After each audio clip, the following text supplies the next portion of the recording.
comic for you that's going to come up and do a sober set. So get excited. He's very funny. Does comedy here in LA, all over the place. Put your hands together for Joey Cruz. Put your hands down. They'll come find you. Jesus, look at this. I'm not gonna drink anymore because I gotta drive you to your car.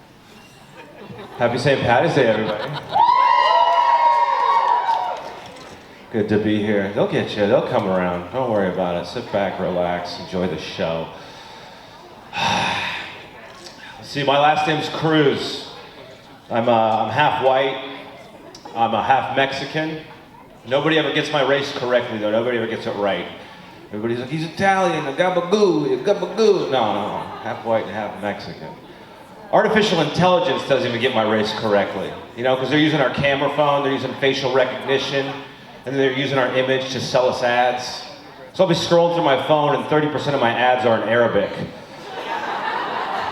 I just keep seeing a bunch of young, good-looking Arab people having a good time, eating kebabs, going to the hookah lounge. Keep getting ISIS propaganda. It's like, what the fuck?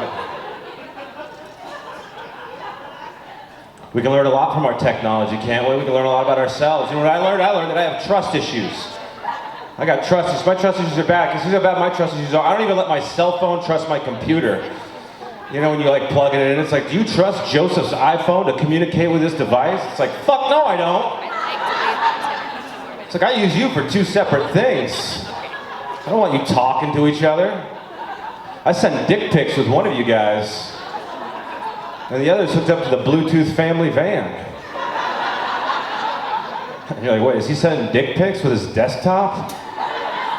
Yeah, I am. You should see my webcam setup. I got like 5 webcams. I got a seat that reclines all the way back. You know, I'm just like hitting all of them angles. My Instagram following was weak. My chat roulette following, hard. Goes hard. Our phones, man, little listening devices, they're listening to all of our conversations. They know us so well. You can't show a YouTube video to your friends anymore. You can't do it, it's too risky. It's too risky. I was having a private conversation with my wife in our home, private conversation. My phone heard that, they used it against me to sell me an ad. So a few days later, I'm at the bar with my buddies. I'm like, hey, you guys see that Saquon Barkley run? Here, let me show you. Pull it up on YouTube, hit play, ad pops up, doctor, white lab coat, looking straight into the camera. So you suffer from erectile dysfunction. It's like, what the fuck, Google? That was a private conversation. No, I don't suffer from erectile. Now I gotta explain to my buddies. Guys, no, I don't suffer from erectile dysfunction. I'm 35 years old, for God's sake. I've just been married for 10 years. Oh, it's comedy, folks. Calm down, all right? Plus, don't feel bad for my wife. She's a savage. I told her that joke, and she's like, well, you know what, Joey? The feeling's mutual.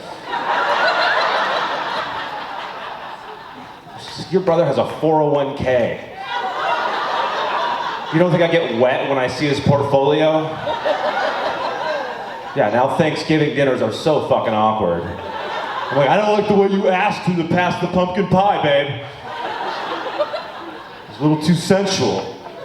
Could you pass the pumpkin pie, Derek? Fuck you. No. No, my wife, she's Italian. I'm Mexican, so we fight. You know, we got a little fiery blood. We fight all the time. I got a buddy. He's been married as long as me. He's like, oh yeah, me and my wife, we never fight. We never fight. And at first I got jealous, but then I was like, yeah, but you're also a cuck, so. I think I'll keep my arrangement of fighting and arguing. I'd rather have a broken finger and a black eye than a broken spirit because of a black guy. Oh, it's comedy.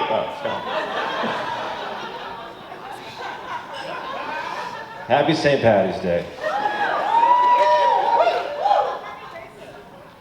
I was at a Barnes & Noble in Santa Clarita, California. Barnes & Noble, we know that. We know what that is. I was at a Barnes & Noble in Santa Clarita, California. There's this guy there named Ramon. He was an employee there, and Ramon thinks it's funny to hide the Where's Waldo books.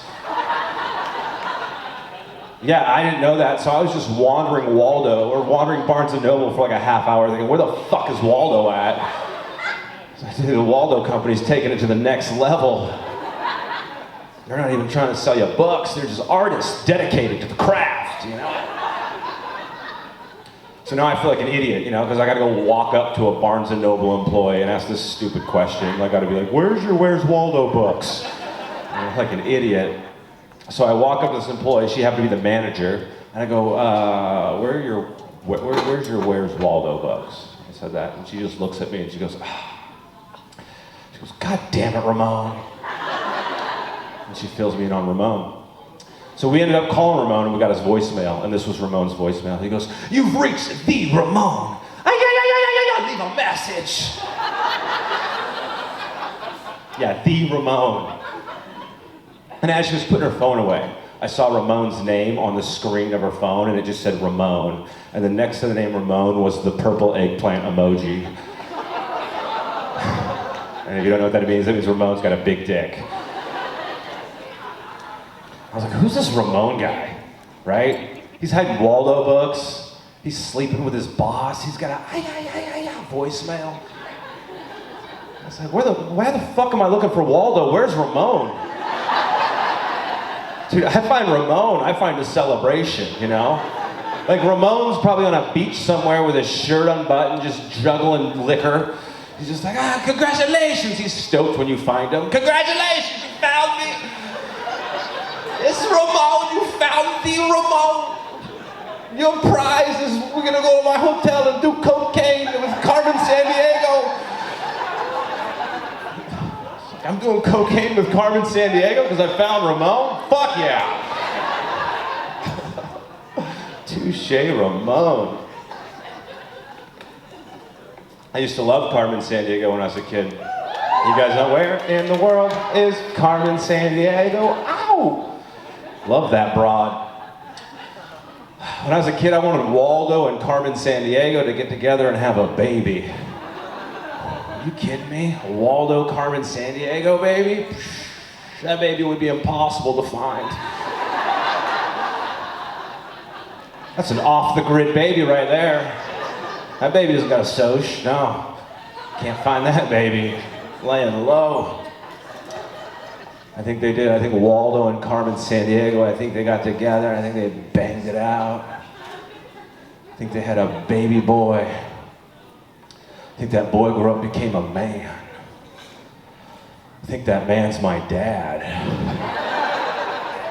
Because I can't find that son of a bitch anywhere.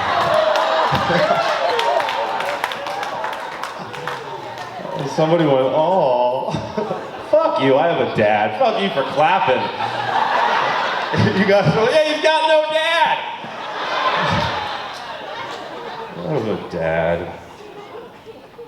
My dad's the Mexican, full Mexican man. Yeah, full Mexican. Makes sense, that's what she said, sure, yeah, it does. He's full Mexican.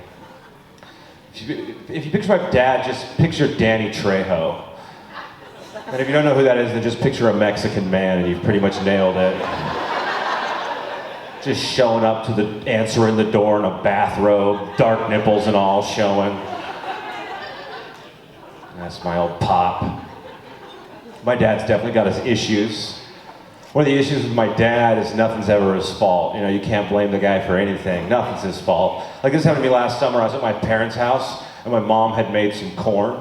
My dad walks into the kitchen, he grabs a plate, he puts the corn on his plate, he takes a few steps and he drops the corn.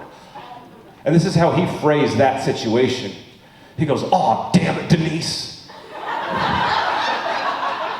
Just immediately blaming my mom in the other room. He goes, "Aw, damn it, Denise, your corn just slid off my plate." I was like, what? I didn't know it was possible, the phrase, "I dropped the corn with zero responsibility." Somehow matrixed himself out of that shit. All right, you guys, I'm gonna get fucked up.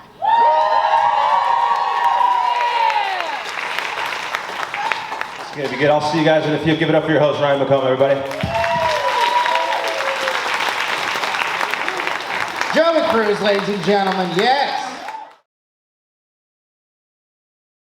All right. We're down to your last comic of the night, your last set of the night, the grand finale of it all. This guy is hammered. He's doing St. Patty's Day like you should. Put your hands together, welcome to the stage, Joey Cruz.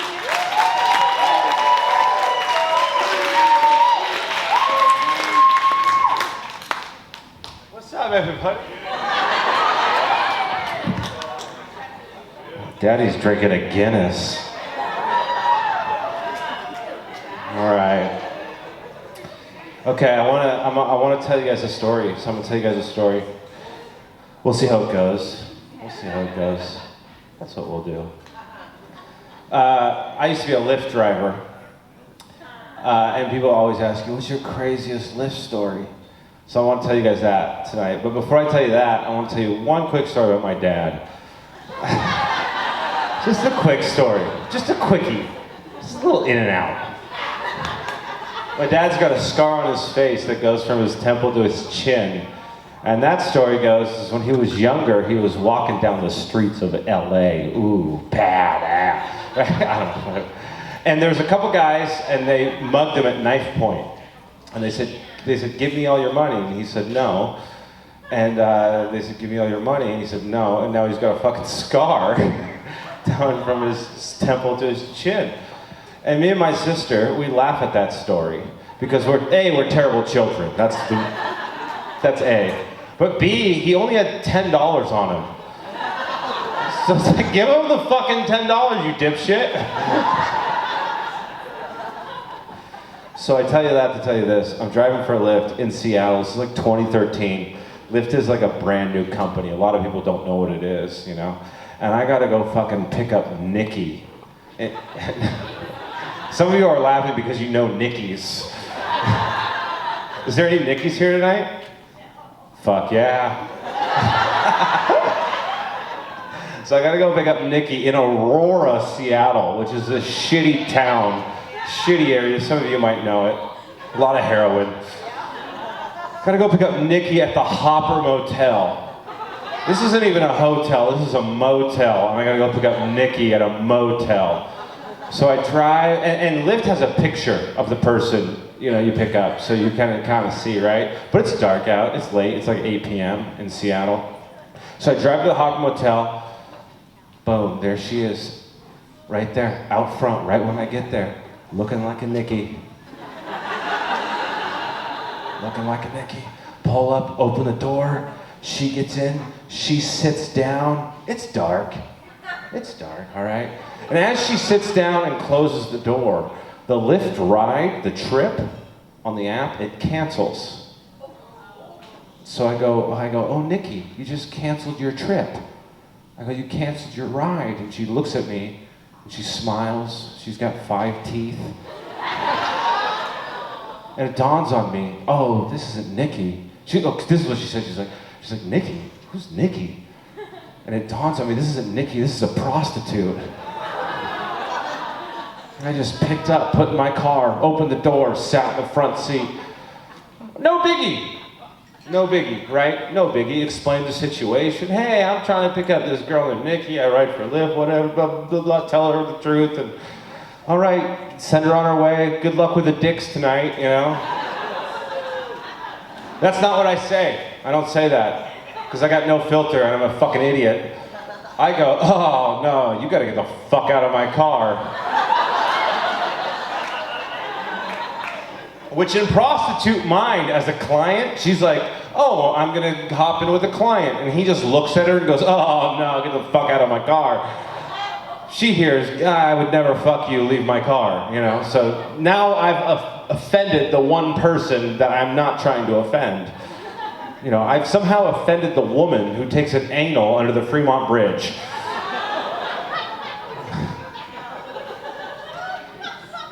And she's mad at me. She's in my car. So I got 3 options, right? I got 3 options. What are my options? All right, I can call the cops. Oh, no, this is exactly what happens. I go, you need to get the fuck out of my car. She goes, no. You need to pay me. You opened your door for me. That means you need to pay me. I don't know prostitute rules. Like, I didn't know opening the fucking car doors, like signing, like the front doors open, it's like signing a contract. Like, yeah, we're gonna do this.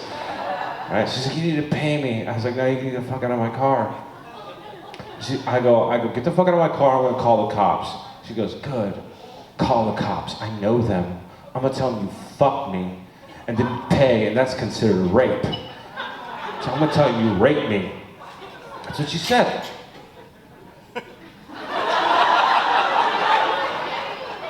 Yeah, I would drink. So I got 3 options. Here are my options. I can pay her. I can call the cops and wait. I already got the fucking light shit, because I'm just starting this story. I can pay her, I can call the cops, or I can choose option number 3. I could just put the car in drive and figure this out on the fly. Oh, I chose option number 3, baby. I hit the fucking gas, I'm driving. She asked me 3 valid questions. She goes, what are you doing? Where are you going? And where are you taking me? So I go, well, I'm gonna fuck you because you're pretty much forcing my hand. I'm a cheap man. I'm not gonna pay for something and not get the product. I'm gonna fuck you. I wasn't gonna fuck her though, I had a different plan. You wanna know my plan? Here was my plan. I was gonna take her to this park about 15 minutes away called Magnolia, over in Magnolia, called Discovery Park. And I knew nobody was there.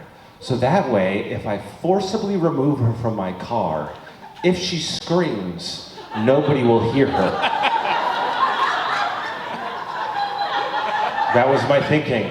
Which is by far the most serial killer thought I've ever had in my entire life. That, and when I was 6, I once thought, I like the texture of chicken skin. Which, I don't know, what's more serial killer than that? But I wasn't gonna fuck her. I was stalling for time. I was not gonna fuck her, but I told her I'm gonna fuck her. And I was just stalling to get to Discovery Park. So I said, well, you know, I need to pay you. I need cash, so I need to go to an ATM. I need to go to a Wells Fargo. I had cash on me though, I did, but I was like, I need to go to a Wells Fargo. I'm stalling, trying to get to Discovery Park. But she's a prostitute, so she knows where all the Wells Fargos are. She was calling them out like an auctioneer. She was like, we got a Wells Fargo on 50th and Finney, 3 blocks up, right? You know, like. She knew. So I'm driving. And honestly, I'm panicking. I'm panicking in my heart. I'm trying to stay cool. I'm starting to drive to Discovery Park. Pretty quickly, she realizes we're not going to a Wells Fargo. And this is what she does. She puts her feet on the dashboard of my car. And she goes, if you touch me, I'm fucking kicking in your windshield. She's like, I'm calling the police. And she calls somebody. And I can hear the conversation on the phone. And I'm like, she's dropping a lot of N-bombs to this be the cops. It's either the right amount of N-bombs for the cops or the wrong amount of N-bombs, depending on how you view the cops, you know? But I discovered, like, oh, this is her pimp. So now I got a fucking prostitute in the front seat and a pimp on the trail. And I'm panicking. I am scared. So probably halfway to my journey to Discovery Park, I pull over in the worst spot possible.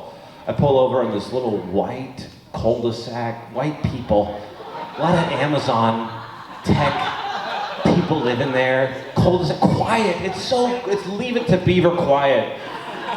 And I pull over, and she's on the phone, and she's to the prostitute. She's saying the streets we're on. She's like, we're on 15th, and we're on blah, blah, blah. You know, she's describing, we're by the McDonald's.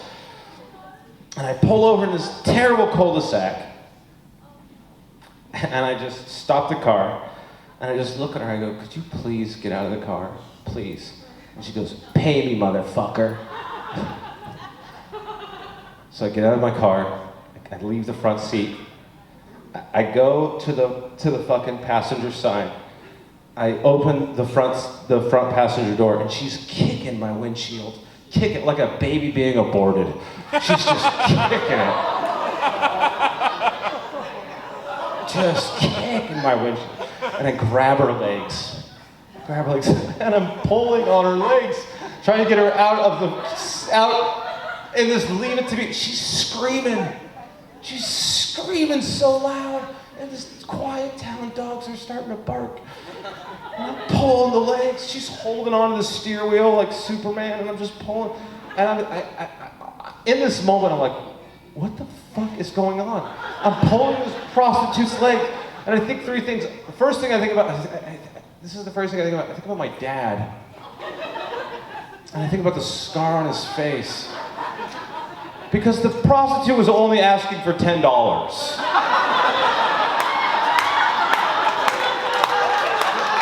That's all she wanted.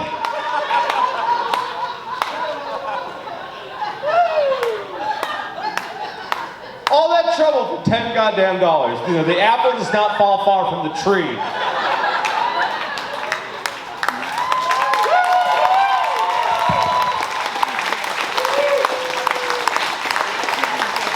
Oh, I had the biggest fucking crack in my windshield. It cost me like $500 to fix it. It was the worst decision of my life. Thank you guys.